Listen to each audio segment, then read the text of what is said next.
Hello and welcome to Eternal in 5. I'm aReNGee, and today we're going to be covering the latest news from Direwolf Digital, which is of course the recently spoiled Set 7, The Flame of Zolta. Flame of Zolta will be coming out in about a month, so somewhere towards the end of September. It's going to have 5 new mechanics, never before seen, and it's going to be about 200 cards large. All of this is very similar to Omens of the Past Set 2 when it came out, and I have to say I'm hoping that this set does a little better than that one did in the eyes of the players because there's a lot more riding on it. The other piece of news that we got with this set spoiling is of course the flagship card of the set, Fel-Rawk the Outcast. Big bomb legendary, multi-faction, etc.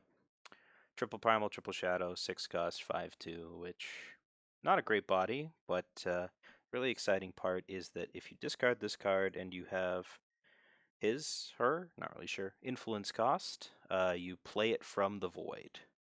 So this card's essentially Privilege of Rank the unit, which is the first time we've got one of these, so that's certainly exciting. And as an added bonus, when you summon him, or her, the enemy player discards a card from their hand, and then there's some flavor text about discarding that's costing cards from the top of their decks. But really, when you play this card, you get a unit in play, and your opponent discards a card, so you're up a card there. Nice, easy 2-for-1. The question we need to ask ourselves is, that's all well and good, but is this going to see play in today's incredibly competitive environment? Or, as Kamado would put it, is this card cash, or is this card trash? Well, to begin with, this card's pretty cash. Triple Primal, Triple Shadow is not difficult to do in the current environment with our essentially perfect 2-faction mana, so you're always going to have it on turn 3. And a secondary point in this card's favor is that historically across all formats, all card games of all time, free cards have always been good. And I don't see any reason why this card would be an exception.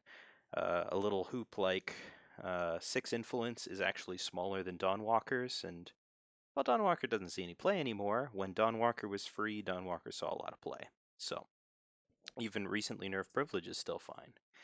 And finally, you don't need to go all in with this card. There's a lot of free cards that ask you to jump through a lot of hoops. All you need to do is play cards that you would already see play in other decks. For example, we saw Honor the Claws played alongside Privilege of Rank to extremely good results, and I don't see any reason why we can't see the same thing happen here with the new card. So those are steps, points in favor. However, there was some additional information revealed with the Direwolf Digital announcement that does complicate the situation.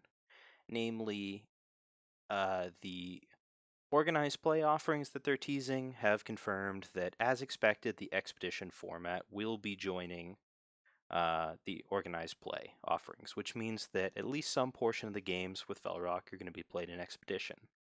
And even more interestingly, the Expedition format is going to be cycling out the Empty Throne at long last, which means stalwarts like Torch will finally be leaving. And more importantly for Fel-Rawk, you're going to lose both Feln Banner and Feln Seat, unless those two get reprints in some faction or another. Now, we do now have precedent for reprints with the crests, which were released in an adventure or pseudo-adventure, whatever you want to call that nonsense, prior to this set, and will be reprinted here. So it's not out of the question. But without those, Fel-Rawk loses a lot of their luster, as it's going to be a lot harder to cast them.